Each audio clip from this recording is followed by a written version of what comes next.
failed. The second time he has failed. Simple English tells me that once bitten, twice shy. I don't know when twice bitten what you say. Because, Mr. Speaker, 2 times we have actually not gotten the result of what we wanted. And, Mr. Speaker, as we discuss the budget, it is clear that one of the things we have to do is appropriate the funds. The other one is to ensure that there is prudent expenditure of the same funds. Now, we are just a month to the end of the financial year. And we are talking about, Mr. Speaker, from what the majority leader has told us, 38% of this money has been released in the last 11 months. And now he wants us to believe, Mr. Speaker, that we will be able to get 62% within 1 month.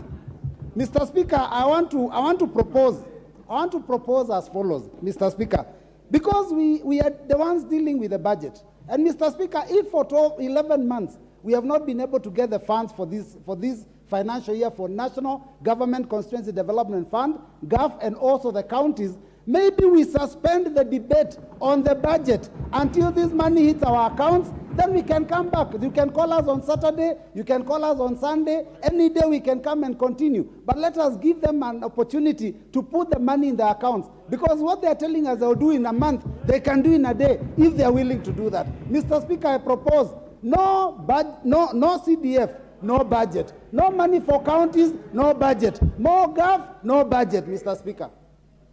Honorable Robert Mbui, you brought a very noble request.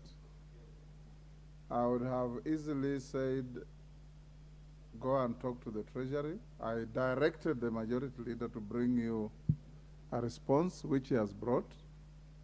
And he has said that disbursing the money.